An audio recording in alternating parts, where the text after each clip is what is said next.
Hello, everybody. Welcome to another episode of Legacy Leaders. Today, Scott McMeans is joined by Michelle Gladieux from Gladieux Consulting. She is the founder and president of this amazing institution. And what I want to do is give her the chance to explain what she does, how well she does it, who she does it for, all those mission statement things that I talk about all the time, right? So, what I want to do is turn the microphone and the camera over to Michelle. Let her tell us a little bit about Gladieux Consulting, and then we're going to get into the nitty gritty of what lessons she's learned, what challenges she's overcome, and maybe who's her favorite author. I don't know. We'll get into a bunch of stuff. So, Michelle, the microphone and camera are in fact yours. Introduce yourself to the audience. Hey, thank you, Scott. Thank you for having me. I've been enjoying listening to your podcast. I know this is a labor of love, so thanks for what you do for all of us viewers and listeners. I am an executive coach, so I like to work with employees and leaders at all levels all around the United States, as long as they want to become better communicators, better persuaders, better writers, better presenters. My team of 8 and I are based in Fort Wayne, Indiana. And we also travel around the country designing and presenting original seminars in what I think are all the best things to learn about, like presentation skills and conflict management, Mhm. dealing with change, stress, how you can motivate and supervise people more effectively, performance reviews. Basically, for many years, I was a corporate human resources director and a professor in MBA and undergrad business and psychology programs.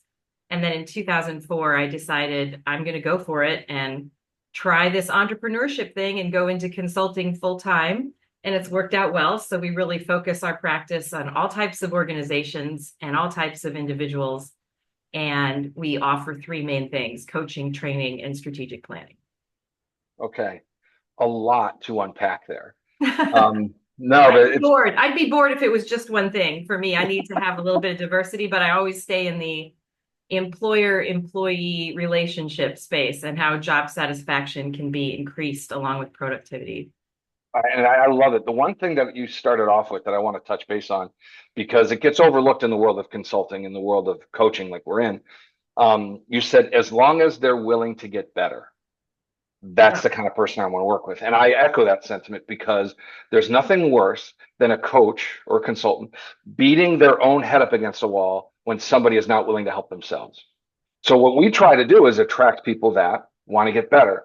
So how is it in your world that you're finding people that want to get better? Where do you find them? How do they come to you? What's the biggest message you can send to somebody in your space that would want to be attracted to you? What's the message that you send? They often maybe attend a conference in their industry and they see me keynote. Okay. Yes. So writing the book, Communicate with Courage, has been very helpful to expand our reach. And it could be a workshop and they could be 30 people or 300 attending and they want to talk after. And as we start talking after, we decide that some one-on-one attention might be useful. And then we always begin our coaching with personality, a very robust personality assessment Mhm. and a 13 or 14 page results report that allows them on their own to read about themselves and see those strengths and weaknesses as others may see them. And then we have our first session. And most people show up with some things they might want to debate, or they might say every sentence on every page was exactly right, but what do I do about these negative perceptions others may have of me or my communication style? So we start from there. Sometimes employers contact us because they have a superstar and the superstar is high performing, positive attitude, and deserves additional professional development attention. Mhm. On the flip side of that coin, another group that deserves additional personal and professional development attention can be someone who is struggling in some way, maybe struggling with team building or struggling to get along with their team, or you name it, from public speaking to business writing to managing conflict. We all have struggles, including myself. Every day, we make thousands of decisions. Many of them are about communication, not necessarily life-changing decisions, but the way that we interact absolutely impacts our success, as you know, and happiness in Mhm. life. So I really think we all should be paying more attention to our communication, to be honest. And I kind of Yeah. move through the world noticing where it's done well and noticing where it's not done as well as it could be. And in those situations, I try to offer diplomatic feedback if I'm invited to. Or Yeah. sometimes when I'm not invited to, which can cause conflict, of course. Well, it's interesting, and I love the concept of diplomatic feedback, and I'm writing that down because it's a good way of saying I am now going to tell you what you need to hear, not what you want to hear. So buckle up, put your chin strap on. Let's get into it because what you're going to hear is probably something you don't like, but you need to understand it. And just so we're on the same page, none of this is personal. Let's put that out there front. None of this is personal. This is something that is not a critique, it's an assessment of the situation, and it's going to make you better. Once you get that groundwork laid, I think it's easier for people that want to change. And again, I'm going to go back to that caveat a lot of times today, Michelle, is they want or they need to want it. They can't just say, well, my boss told me I need to do this. And once I'm done with this program, I get promoted. Mhm. No, no, no, no. Once you successfully complete the program, you have the chance of being promoted, but your attitude needs to change, right? As an executive coach, it's hard to take somebody that is trying or is trying to refuse the help when the company is trying to mold them. It's not going to work that way, Yeah, right? I So, want to key in on something you said there about attitude needs to change. We teach a lot of performance evaluation practices. We teach people how to be part of a performance evaluation on both sides, whether you're the mhm. recipient or the feedback giver. And I don't like it when I see managers write about someone's attitude or talk to someone about their attitude. I absolutely understand what it means and it needs to be brought up. But if you work harder as a communicator, you can isolate specific behaviors that indicate that there is some difficulty or a negative attitude there. And sometimes the negative attitude might be justified. So there could be some problems in the culture or the organization that need to be talked about. But I'm working with managers now. I'm trying to deliver better performance evaluations by not talking and thinking and writing about attitude, but by being specific, such as in the team meetings, there's always opportunity for each department to present or each person to present what they're working on. You rarely take the opportunity to do so, Mhm. or you roll your eyes when certain things are brought up, and it's the body language that shows how you feel. It's an attitudinal issue, Yeah. but let's work harder at drilling down to the behavior so we can name what we want to see more of. To your comment about it's not personal, here's some feedback to make you better. I just want to acknowledge to our listeners and viewers how difficult it is to take in constructive feedback or sometimes just plain mean feedback that's not or it's not delivered well. Not everyone Yeah. is a good feedback giver, that's for damn sure, right? Nobody Yeah. was like born like, oh, this person's going to be wonderful at giving feedback. It's an art and a science. It takes time to develop. I look at thousands of training evaluations from participants that come to our workshops all around the United States in every industry, academia, nonprofits every year. And every time there's a constructive criticism or not so constructive criticism, I have to admit, the first thing I do is take it personally. And then I kind of Yeah. feel like I'm peeling it away from my heart and trying to put it under the light. So then I can look at it more rationally. But Mhm. anyone who cares about what they do for a living or their volunteerism, when they get feedback, it's okay and it's normal to first feel a little hurt, maybe, or a little threatened. And then we introduce our second voice. I picture these two voices, the voice in your head and a second voice that pops in to debate the first voice. We Yeah. may, we may need to work on, and a lot of my coaching clients are working on the second voice game. And the second voice game is don't believe everything that your internal editor tells you. Check it and edit the editor and see if you really are Yeah. saying things to yourself that are true. So I'm a bad person if Scott thinks I could have done this or that better on the podcast. My second voice comes in and says, hold up. You both volunteered your time for that. You're both out to help people. 95% of that was great. He might have to edit some out, but you're certainly not a bad person. That's not factual. And I think, thank you, second voice. So there's a little tip about not taking criticism No, personally. it's so good because we tap into the mindset of things where it's emotional versus logic, and logic always loses because emotion is so strong in everybody, right? 80% of purchasing decisions are logical. Okay. Why do we allow, or are emotional? Sorry, 80% are emotional. Why do we allow our logic to be so distant from making a good decision or communicating something effectively? I heard a phrase this weekend, Michelle, change my perspective on how to deal with people when you're giving coaching advice or giving an instruction. And you Hmm. can, and you say to them, okay, what did you hear what I just said? Mm, Okay. And the reason I say it, it's okay. I just told you three instructions that you need to work on. Okay. What did you hear me say? Because I want you to tell me back what you digested and spit out, because maybe we're talking different languages, because I thought I was clear, but you heard something differently. So what did you hear me say? I good. want to know, right? So when you're talking about participation in a performance review or participation in a meeting, it's not a bad idea to just finish it up with, okay, tell me what you heard. What do you think I just said? Repeat it back to me so now we're on the same page. One of the things that you and I have in common is we both know that communication is a huge problem in business, because whatever the owner wants, by eventually getting all the way down to the different chains of command, it gets diluted from a message perspective. So how do you communicate effectively, right? It's hard. It's like you said, nobody's born being a great communicator. You have to develop that muscle. You have to be really good at it. And I want to make sure when people get a chance to communicate as a leader, they're communicating the right things. And then follow up with, what did you hear me say?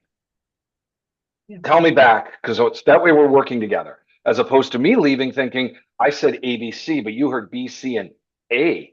Whoa, how come it's backwards? I want to make sure I know what we're talking about. Does that make sense as far as how that ties into your world? And not just what did you hear me say? How did you hear me say it? Oh, Yeah. you're on my back again about this, but I've already worked an 80-hour week and there's no way I can get to these things and you're disappointed in me. And maybe that is true. So much of meaning, so much of communications meaning is couched in tone. And Mhm. I see myself and others regularly deny that the words are not the same as the tone. The content is not the same as the tone, and human beings will read tone first at all times. In my workshops, I'll say, can you imagine dinner tonight with your family? And the usual question at the dinner table is, how was your day? And you say, oh, I attended a 4-hour workshop on excelling as a leader, how to motivate and train my employees. Or you say, oh, I attended a 4-hour workshop on excelling as a leader, how to motivate and train my employees. Same exact words. Mhm. Which seminar was worth coming to?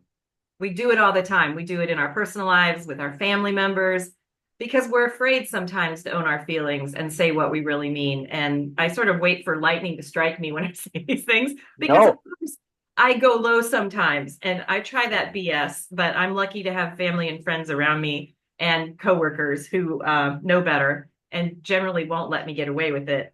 I also notice that my communication is far better in every indicator of effective positive communication when I'm taking care of myself, when I've done some things for myself, when my stress management practices are alive and well, and then I'm able to align my mission with my tone, with my words, and it is a little more clear what I mean or what I need.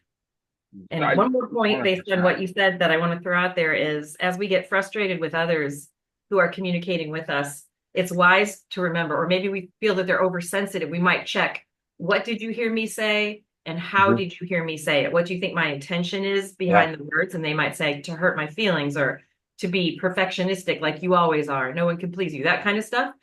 Remember that not everyone around us has had role models or support as they were growing up as Yeah. communicators. Sometimes they've had the opposite of that. And so the most emotionally intelligent leaders and communicators meet people where they are with understanding and empathy, even though we can't. I was lucky to have parents who were supportive and helped me Sure. develop positive self-esteem. And now I want to spend my life doing that for others. But I try to remember when I meet people, we have usually they won't tell you, but we have no idea what they've been through. After a couple months in an executive coaching program, sometimes they start to tell me what was modeled to them and including the Mhm. mirror their parents or step parents held up to them when they were younger. And those ages, I like to think of those ages like between 2 and 10 as critically important to Yeah. developing our self-esteem and learning how to communicate. And when we're small, we sometimes take in some really dysfunctional things that we replicate when we grow up and get into our work lives. I cannot agree with you more. The concept of, okay, when it comes to people's vision of success, money, and family, it's all rooted in how you grew up and what influences are impacting or thrust upon you because that's the environment you lived in, right? So changing that is not necessarily an easy thing to do. What I'd love to see people do is recognize, okay, because the example you gave, sitting at the dinner table, I went to a great 4 hour seminar and I learned these great things about leadership versus what's a 4 hour seminar about leadership? Okay. The reason why people go down that road of either the positive or the negative is those that surround them, they feel as if I become successful, I'm breaking away from those people. So I'm going to downgrade what I'm doing so they don't feel as if I'm leaving them because all they want to do is keep me where they are. But what I want to do is be better. I'm not saying you need to get rid of your family members. What I'm saying is surround yourself with people that want you to be successful because then you won't be afraid to say, I really enjoyed that 4 hour workshop instead of saying, I went to a stupid 4 hour workshop. Your attitude is going to change, right? Your perception of what you're being taught, what you're absorbing, what you're contributing and participating in all changes because you know I'm bettering myself. And when I surround myself with people that want me to do that, my perception of success, money, and family all gets turned upside down on its head. Whether you came from a great family or not, you're now changing your mindset to be, I can be so much more than I ever thought because there are no limits. I think that's a neat way to kind of get people to peel back a little bit of their scalp so they can say, look inside your own brain. There's some good stuff going on in there. You just have to let it breathe. Because I think we get a lot of challenges from outside influences and we're so afraid to break away from what other people perceive us to be. Perceive yourself to be successful, have a lot of money, and have an amazing family, and you will. We just have to put in the effort to make it happen. What Yeah, do you you're think? likely to. I agree. Optimism is a choice. Hmm. And I do discuss that in the book. What if you have been raised in a pessimistic environment and it can also be part of your DNA. It's related to personality style, which is maybe Yeah. researchers believe about 50% contingent on DNA. But at any age, we can make a choice to begin to look for the gifts in every cross that we have to bear and to let that make us stronger and to find ways to have gratitude for the trouble in life. And then we start to be able to give more to others, which I find to be the most uplifting thing Yeah. out of everything in life is just to be giving to others always improves my communication, always improves my mood. And of course, I think women, especially though, have to watch out for becoming eternal caretakers that then can't find a half an hour for themselves in every Hmm. 24-hour period. So I've noticed that in my coaching practice over the last 25 years, maybe in the last 10, and especially since 2020, I've started to write in the goal plans I create for each client will always be like 5 to 8 baby steps to take in the next 30 days. And then they have a right to bless it as written or ask for edits. And I'm working into those 5 to 8 things, Scott.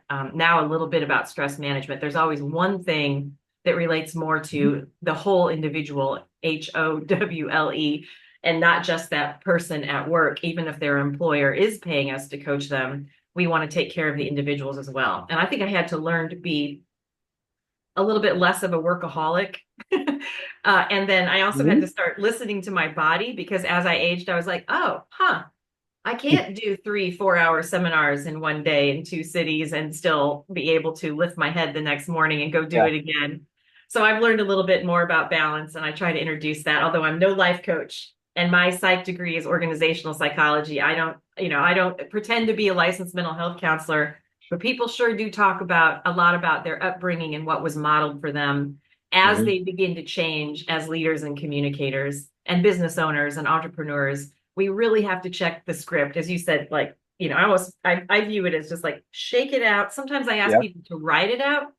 When I see you again in a month, bring your journal along or just a simple Word doc and list for me some of the things you've noticed yourself saying to yourself so that together we Yeah. could read those if you're willing to trust me. And some people skip a few because it's too personal, but they'll usually share at least a few and read them out loud. And then we play that second voice game. Can we refute this or is there anything more factual? One woman recently Love said, it. here's the first thing I've said a lot in the last 30 days. I'm a bad mom. And, she looked up with like tears in her eyes. And I said, well, I'm not a mom, but I'll list a couple things that I think we could agree good moms or good parents do.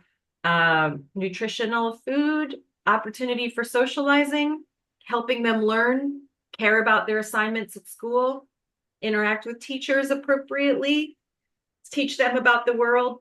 physical affection. I'm naming things. And she's getting like more and more steamed as she looks at me. She's like, yes, of course. Yes. I Mhm. said, okay, there you go. I've exhausted my definition of good parent. Why do you say that to yourself? And she said, honestly, I say that to myself because in the last couple of weeks, I've had a lot of video conferences. She's East Coast and she's dealing with West Coast clients. So she's working till 8, 9 p.m. And what we figured out was she meant to say to herself, or could have more factually said, I'm a good mom who wants to spend more time with my kids in the evenings. Yeah. Ah, okay, I can write a goal about that. And that would be speak to Mhm. your employer to limit the number of night meetings that you have by video with West Coast clients. Watched her shoulders go like from here to here. Yeah. Just check the veracity of what you are saying to yourself. And then there's the other side of things where some people are like, um, I've coached some military folks Okay. recently, and one of them had the nickname Fig Jam. And we were going to the coaching meeting, and one of his buddies said, oh, enjoy your coaching session with Michelle, Fig Jam. And I said, Fig Jam, what's that? And he's like, it stands for F, I'm great. Just ask me.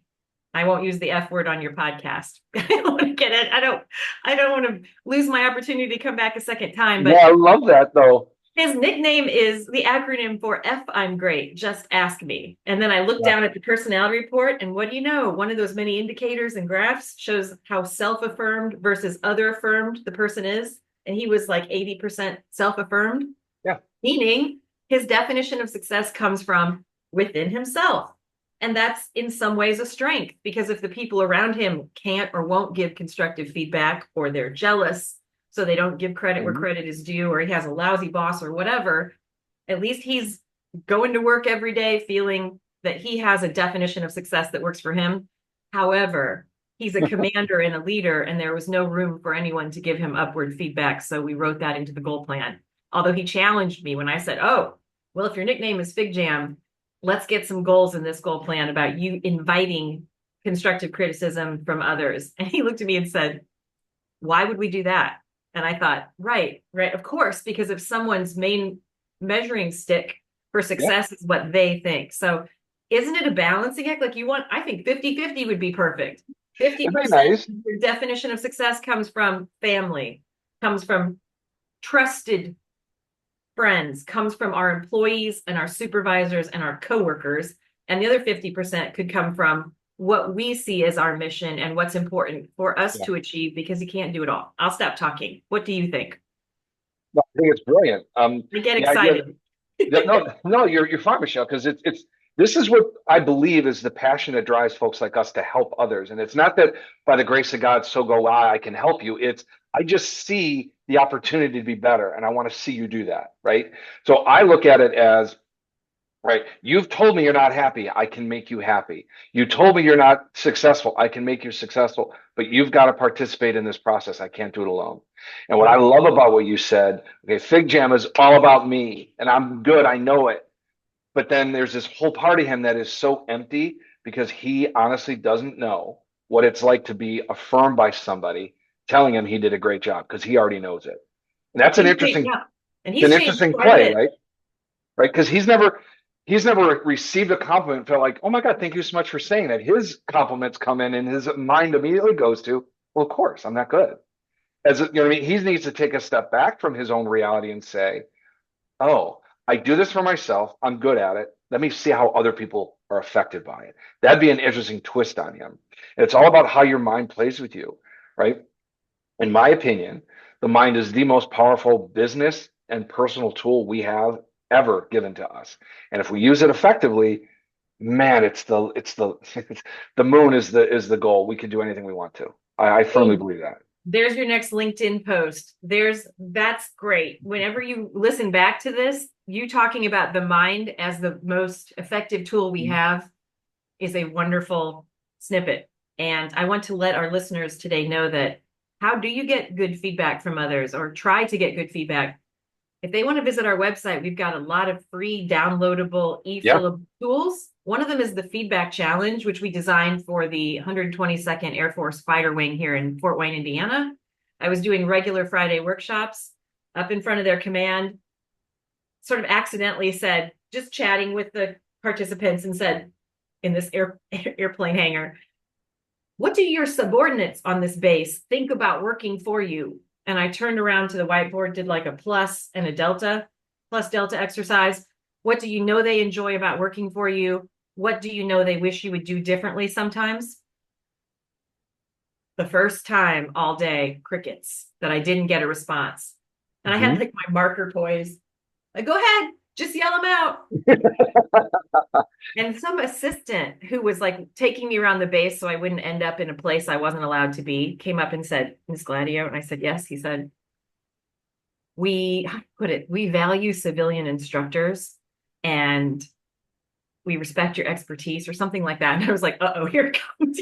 That's the buttering up part. He says, but our command gets uncomfortable when asked questions they can't answer. We want to always, we want to show our best effort to our civilian instructors, but this is one I don't think they will be able to answer for you, because when they give directives, it's simply a salute. It's not, how do you feel about my directive? And I said, no problem. Hey, everybody, no problem.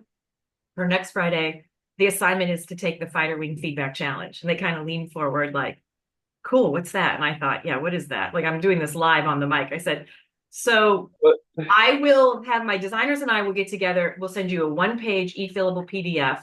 You can also do it verbally, but it's easier to hand someone a piece of paper, one sheet, or to email a one sheet. And it simply says feedback challenge. And then you list names, and those folks get the opportunity to respond. And it's no pressure and they don't have to, but the question is simply this: what do you enjoy about working with me or communicating with me? And what is something you sometimes wish I would do differently? And I put this sometimes in there, Scott, as a qualifier to help relax the ego, right? To help and relax the worries of the person who's going to be thinking, oh my God, do I tell her? Do I tell him? Should I do this? And then you say it's optional. So this is the feedback challenge, and it's at GladioConsulting.com.